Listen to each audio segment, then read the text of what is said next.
속한 느디님 사람들이라고요. 이제 3일 예루살렘에 도착해서 3일 후에 번제를 드리고 나서 에스라에게 들려오는 소리가 있는데 큰일 났습니다. 지금 이 백성들이 예루살렘에 돌아와 가지고 성전 재건 당하고 40년이 지난 동안에 이 사람들의 신앙이 다 변절됐습니다. 네, 그것도 중요한 것이 오늘날로 말하면 이 중직자, 교회 목사님, 장로님, 권사님 이런 중직자들이 다 변절돼 가지고 말씀을 떠나는 거예요. 그러니까 에스라가 그런 모습을 보고 기가 막혀가지고 앉았다가 하나님 앞에 회개 기도를 합니다. 회개 기도하는 장면은 우리가 9장과 10장에서 에스라서 9장, 10장에서 보는데 우리가 이제 여기서 보면 이 사람들이 바벨론에서 돌아와서 성전 재건했잖아요. 그 어려운 가운데서도 성전 재건을 해놓고 참 잘했어요. 근데 40년이 지나면서 이 사람들의 신앙이 다 다 까먹어버린 거예요. 우리는 이제 그런 것을 뭐라고 하냐면 영성 관리가 안 됐다라고 얘기합니다. 영성을 우리는 이제 기독교인들의 그 영적인 힘 이런 거를 우리가 보통 영성이라 그래요.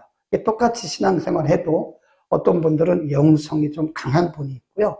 어떤 분은 영성이 굉장히 약해요.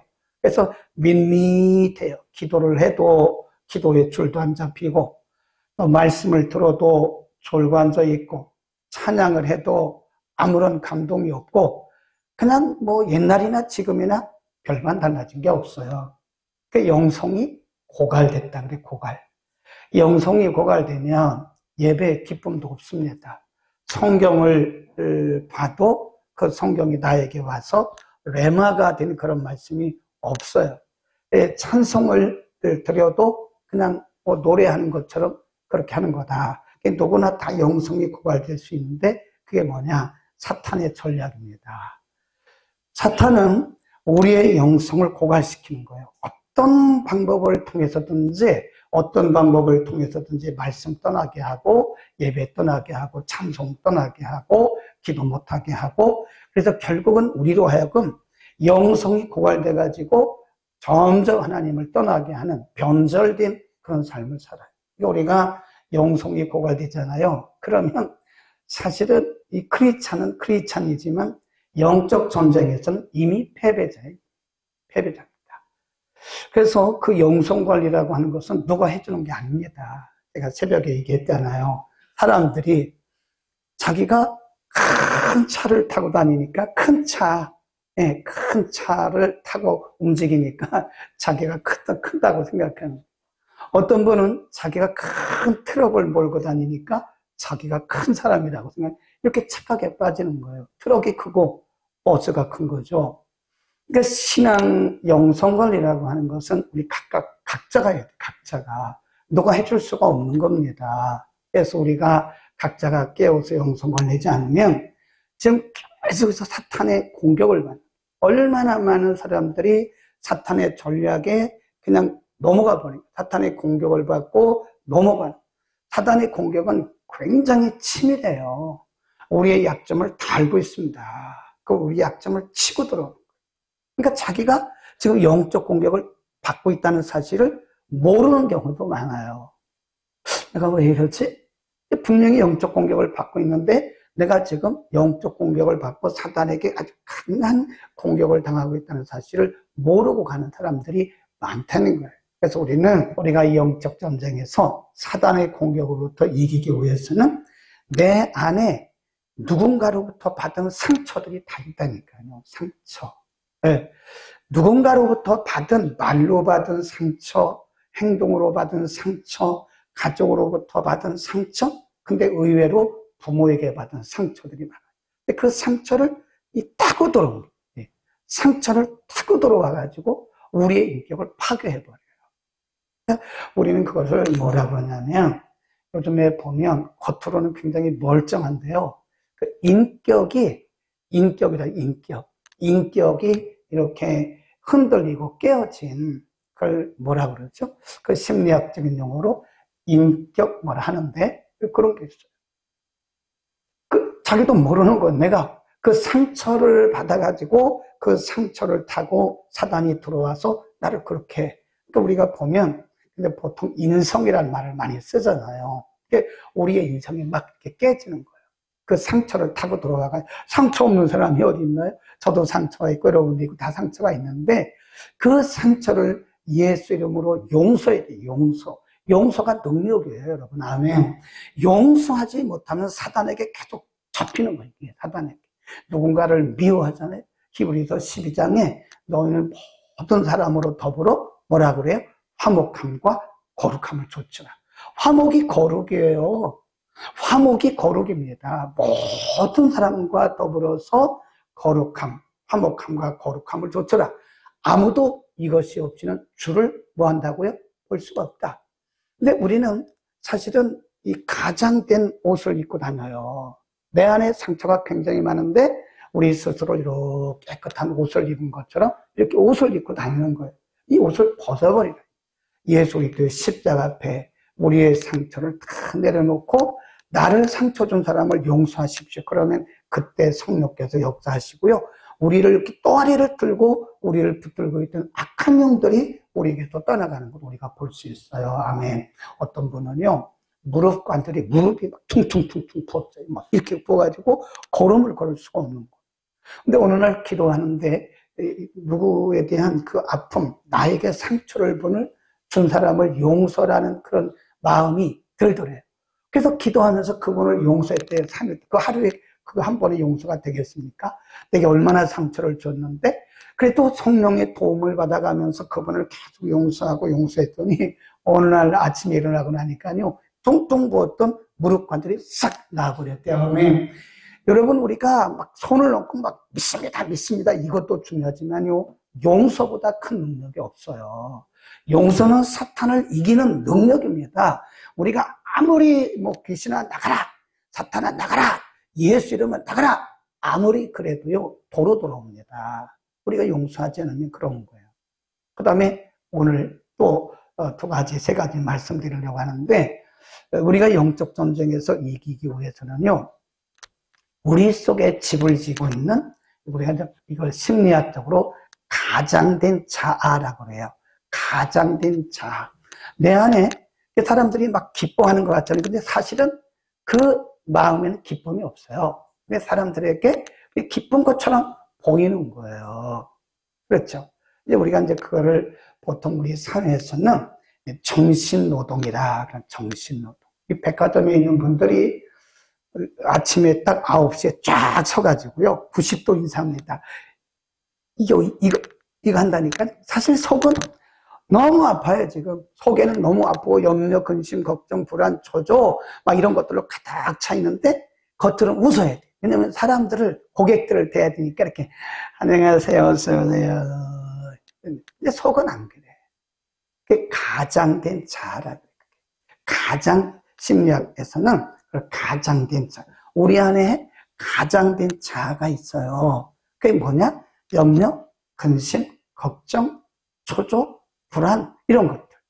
그래서 마태복음 13장 22절에 보면 그걸 뭐라고 했냐면, 예수님께서 4가지 밭을 얘기하면서 가시덤불에 대한 말씀, 가시덤불 비유.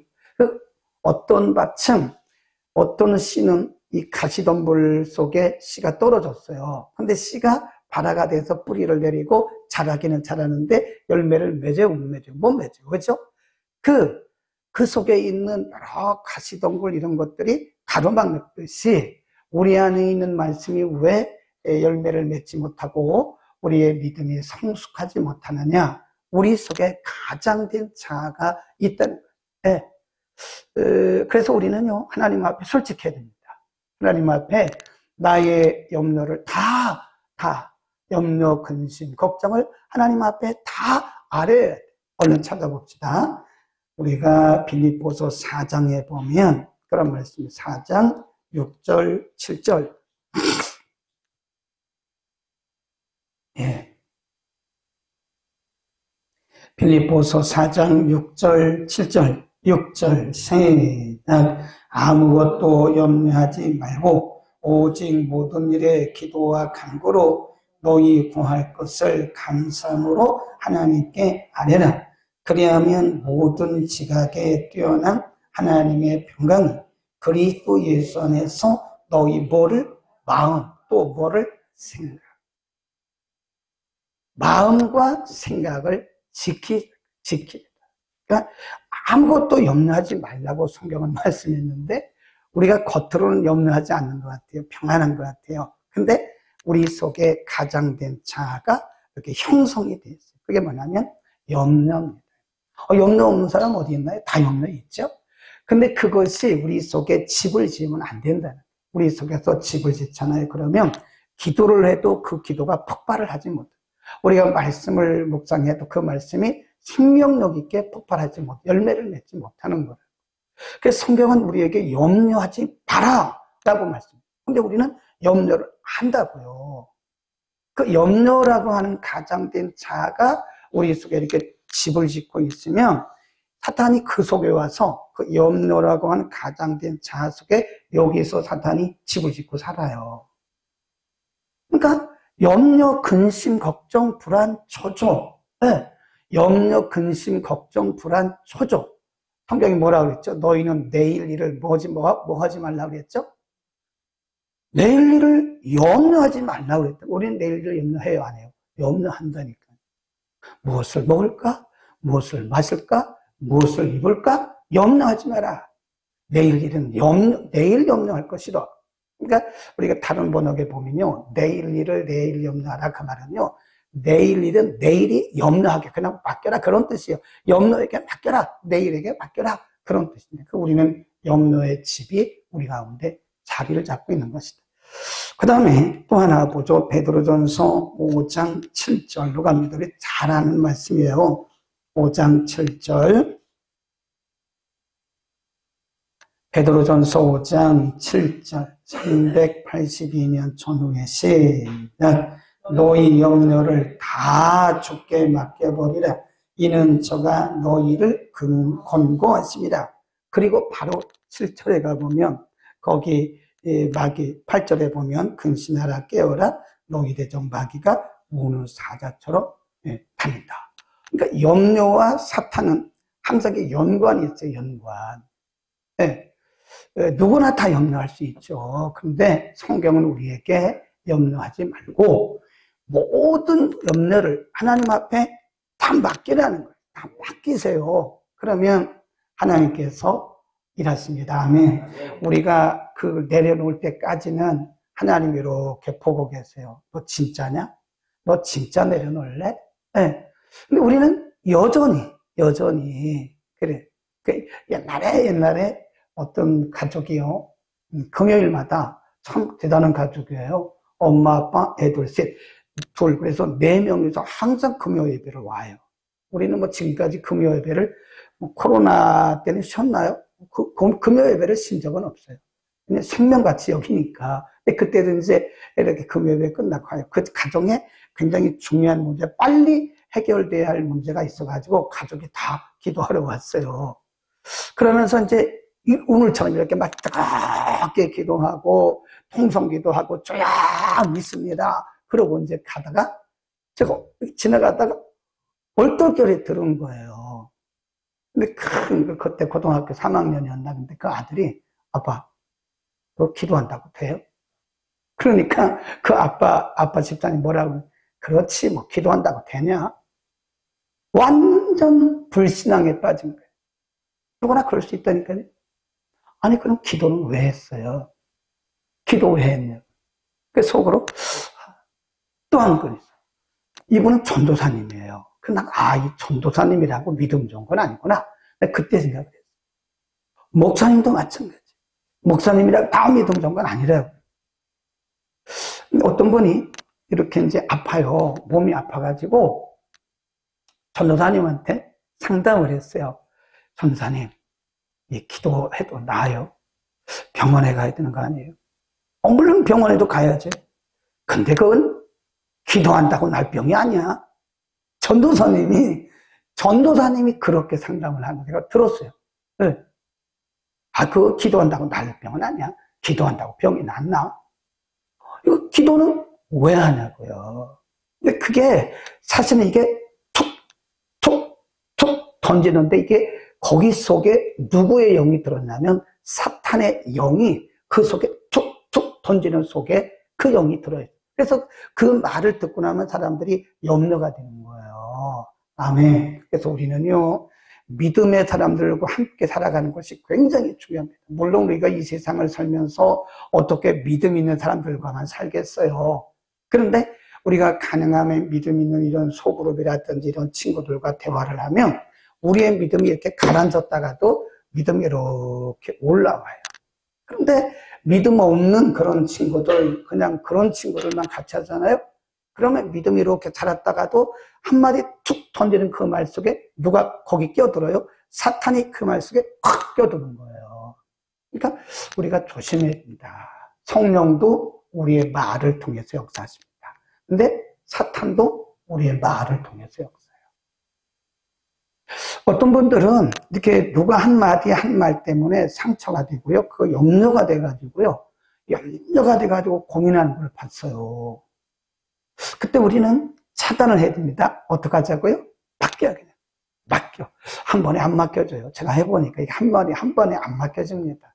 훈련하는 게 맡기고, 또 맡기고, 실패하면 또 맡기고, 실패하면 또 맡기고, 성령의 도움을 받아야 돼. 성령님 도와주십시오. 맡기기를 원합니다. 맡기기를 원합니다. 그럼 맡기고 나면요, 우리가 알 수 있어요. 우리가 진짜 맡겼는지 안 맡겼는지는 누가 알아요? 본인이 알아. 어떻게 할까요? 내가 하나님 앞에 기도했는데 진짜로 맡기고 기도했나 안 했나는 본인이 안다니까요. 어떻게 할까요? 진짜 맡긴 사람은요, 이 안에 뭐가 있죠? 강물 같은 평화가 쫙 있어요. 나의 정체성. 내가 누군가. 이게 마귀는 우리의 정체성을 갖고 흔들어요. 네. 사탄은 우리의 정체성을 공격한다고 제가 여러 번 얘기했잖아요. 그래서 정체성이 흔들리면 그때 믿음이 뿌리채 흔들립니다. 내가 누군가를 알아야 돼요. 그렇죠? 네. 그래서 가장 기본적인 것 같지만 우리가 나의 정체성부터 분명해야 됩니다. 네. 그러면 사탄이 우리에게 왔다가요, 도망가요. 이 사람은 안 되겠구나. 한번 흔들어 보려고 오는 거예요. 우리가 자녀들에게 막 좋은 대학 가는 것도 중요하지만 세계관, 인생관, 가치관 이거 바로 되면 흔들리지 않습니다. 네.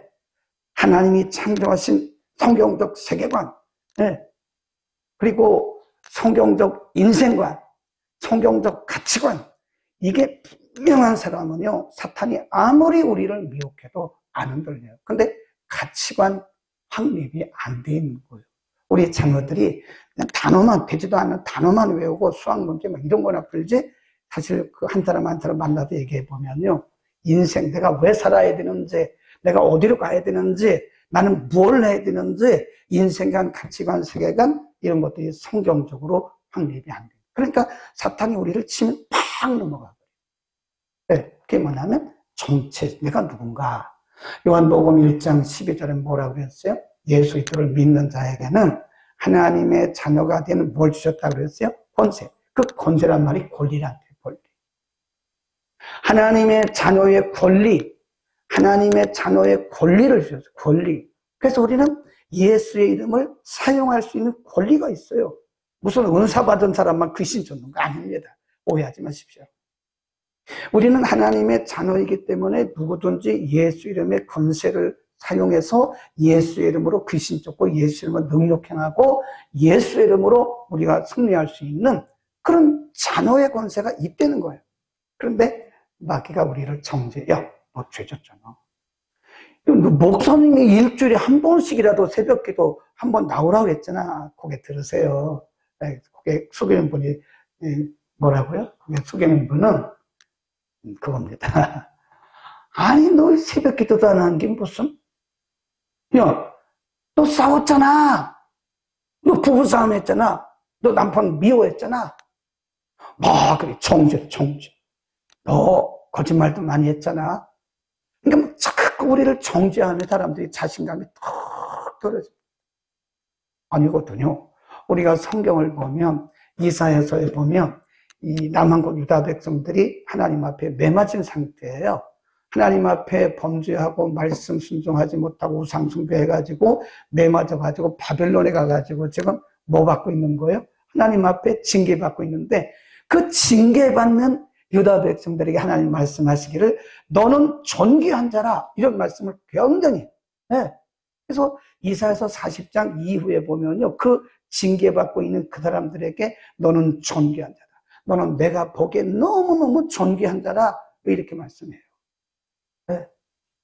네가 강을 지날 때 물이 너를 침몰치 못할 거야. 나의 종이야. 뭐 이런 말씀을 하는 거예요. 여수론이야. 막 이런 말씀도 해요. 그러니까 하나님이 지금 하나님 앞에 징계받아가지고 기가 팍 죽어있는 유다 백성들이 뭘 살려주는 거죠? 길을 막 살려, 길을. 하나님의 자녀의, 하나님의 백성으로서의 정체성이 굉장히 중요합니다. 굉장히 중요해요. 이렇게 보다 보면 제 목사잖아요, 목사. 제가 목사입니다. 그런데 이렇게 보면 이 목회자들 중에 뭐 다 똑같이 다 잘하는 건 아니잖아요. 그렇죠? 가다 보면 뭐 윤리적, 도덕적으로 좀 변질되고 타락한 목회자도 있다고. 그러면 이제 그거를 좋아하는 그런 세력들이 있어요. 그런 세력들이 있어가지고 대한민국의 목사가 다 그런 것처럼 막 목사를 부끄럽게 만드는 거예요. 그런 사람들이 자기가 목사라고 말하는 거에 대해서 굉장히 부끄러워하거든요. 아니거든요. 그럼에도 불구하고 우리는 하나님께서 기름 부으신 하나님의 종이라고 하는 하나님의 종에 대한 정체성을 가져요. 아멘. 아무도 우리를 정죄할 수가 없어요. 근데 마귀는 우리를 자꾸 정죄. 너 윤리적으로 죄지잖아. 너 새벽기도 안 갔잖아. 아니, 정죄. 그러면 나중에 우리가 정죄감에 빠지잖아요. 그러면 자신감이 턱 떨어져요. 제가 자격이 없죠. 왜 자격이 없어요? 하나님의 자녀인데. 하나님의 자녀인데. 아멘. 우리는 사단의 그 정죄에 빠지지 않기 위해서는요, 우리는 내가 누군가에 대한 자기 정체성, 얼른 로마서 8장으로 갑니다. 우리 잘 아는 말씀이긴 하지만 한번 읽어보겠습니다. 로마서 8장 31절. 7장에서 사도 바울은 율법과 자기를 이렇게 비교해 가면서 기가 팍 죽었어요. 내가 하나님의 뜻대로 살려고 하는데 내 안에 또 다른 죄가 있어서 나를 또 자꾸 죄짓게 만드는 거야. 내가 결단해 또 죄졌네. 이러면서 난 참 곤고한 사람이다. 이 사망의 몸에서 누가 나를 건져내겠냐. 그러다가 8장으로 딱 가면요. 8장 1절에 이거부터 먼저 시작을 합니다. 8장 1절. 시작. 그러므로 이제 그리스도 예수 안에 있는 자에게는 결코 뭐가 없대요? 정죄. 누구 안에 있을 때? 예수 안에 있을 때. 그리스도 예수 안에 있는 자들에게는 결코 정죄함이 없는데 마귀가 우리를 자꾸 정죄해. 너 죄졌잖아. 아니 너 공부도 못했다며? 뭐 공부한 거 못한 거 뭐 상관이 있어요? 하나님은 이미 그리스도 예수 안에서 우리의 죄를 다 용서해 주시고 우리를 정결케 하셨다. 아멘. 근데 마귀는 자꾸 우리를 정죄. 여러분 정죄하지 마세요. 사람들을 막 비난한 거고 정죄하는 거거든요. 여러분 그거 사탄이 사줘받는 거예요. 그거 하지 마세요. 절대 하지 마세요. 우리도 모르게 우리는 막 비난하잖아요. 의로운 거, 자기가 의로운 척하고, 자기만 의로운 척하고, 막 사람들을 비난하고, 어쩌고 저쩌고, 누구 어쩌고, 뭐 이래. 그게 사탄이 사줘받았다는 걸 몰라요. 그 뒤에서 사탄이 막 조종하는 거, 그렇게. 그래, 더 해라. 예, 그런. 사탄이 사줘받아. 근데 하나님은 그렇지 않다고 말씀해요. 그리고 8장 31절로 얼른 겁니다. 이렇게 말씀해요. 그런즉, 31절, 그런즉 이 일에 대하여 우리가 무슨 말 하리요? 만일 하나님이 우리를 위하시면 누가 우리를 대적하리요? 자기의 아들을 아끼지 아니하시고 우리 모든 사람을 위하여 내어두시니가 어찌 그 아들과 함께 모든 것을 우리에게 은사로 주지 아니하시겠느냐? 누가 능히 하나님의 택하신 자들을 송사하리요. 의롭다 하시는 이는 하나님이시니 누가 정죄하리요. 누가 이런 표현을 써요. 아무도 우리를 정죄할 수 없다는 거예요. 힘을 내시기 바랍니다. 우리는 부족해요. 우리는. 그러나 우리는 예수 안에서 정결함을 받은 자들이에요. 여러분 그거 아시잖아요.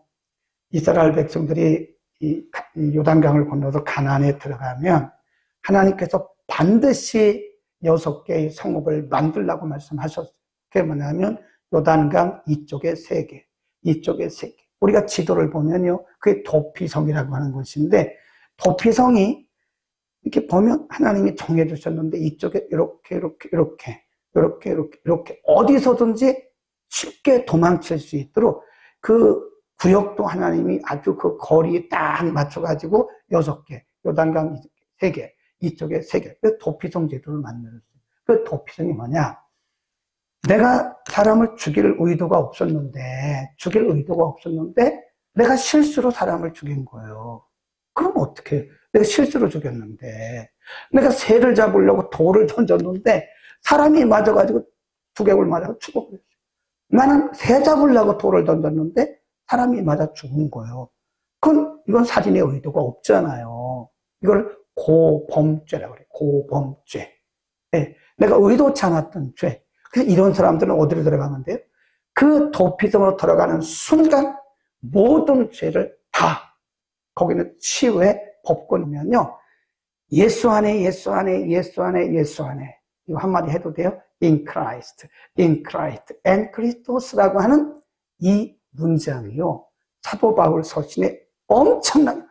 어떤 분이 사도 바울 서신을 가지고 논문을 썼는데 그리스도 안에 In Christ and Christos라고 하는 요거를 가지고 논문을 썼는데 이만큼 두꺼워요. 우리가 예수 안에 있으면 아무도 우리를 정죄할 수 없어요. 내가 예수 안에 있는데 누가 나를 정죄하냐? 이런 확실한 성도의 정체성을 가지면 우리 영적 전쟁에서 이기는 거예요. 근데 우리가 그걸 모르고 있다니까요. 막 방언만 하면 귀신 나가, 그렇게 생각하면 안 돼요. 나가 다 다시 돌아온다니까요. 우리가 방언 못해도 괜찮아요. 네? 우리가 하나님의 자녀로서 내가 예수 안에 있다라고 하는, 예수 그리스도의 자녀라고 하는 자녀의 권세가 내게 있다라고 하는, 내가 예수 안에 도피성 안에 있다라고 하는 이런 정체성이 있으면요, 마귀가 왔다 도망가요. 도망갑니다. 근데 우리 성도들이 의외로 이런 정체성 확립이 안 돼 있어요. 오래 예수 믿은 사람인데도 마귀가 와서 툭 치면 팍 넘어. 에이, 그래, 나 같은 것이 뭐. 이게 사탄에게 속는 건지도 몰라요. 에이, 나 같은 것이 뭘 해? 네. 그럼, 그게 나 같은 것이라니요. 나 같은 것이라니요. 우리는 내가 누군가에 대한 정체성. 베드로전서 2장 9절 읽고 빨리 끝나겠습니다. 베드로전서 2장, 우리 잘 아는 말씀이죠. 9절. 이런 말씀이 우리의 정체성을 분명하게 가르쳐 주시는 말씀이죠. 베드로전서 2장 9절 10절 시작. 오직 너희는 택하신 족속이요 왕같은 제사장들이요 거룩한 나라이요 그의 소유된 백성이니 이는 너희를 어두운 데서 불러내어 그의 기이한 빛에 들어가게 하신 자의 아름다운 덕을 선전하게 하려 하시니라. 너희가 전에는 백성이 아니든 이제는 하나님의 백성이요 전에는 긍휼을 얻지 못하였더니 이제는 긍휼을 얻은 자니라. 그러니까 이 사탄은요 자꾸 낚시질을 합니다. 낚시질. 이 과거의 낚시질. 또 옛날에 이런 죄를 졌잖아. 이 과거에 낚시질을 하는 게. 근데 하나님 거기다 뭐라고 썼냐면 낚시 금지 이렇게 썼다. 낚시 금지. 그러니까 과거 얘기하지 말라는 거예요. 자꾸 마귀는 과거를 끄집어내. 이렇게 낚시해, 낚시질. 하나하나 끄집어내가지고 우리를 괴롭히는 거예요. 우리를 자꾸 기죽이는 거예요. 근데 하나님 뭐라 그래요? 낚시 금지. 뭐라고? 예수 이름. 아멘. 우리는 너무 소중한 사람들이에요. 우리가 실수해도 괜찮아요. 실수한 것에 대해서 너무 정죄감을 가져도 안 되고, 그렇다고 또 막 내가 실수해놓고 회개도 안 하고 당당하면 안 되죠. 어쨌든 회개하면 됩니다. 회개하고 예수 그리스도의 자녀로서의 그 확실한 정체성을 가지고 날마다 승리합시다. 우리는 보통 사람들이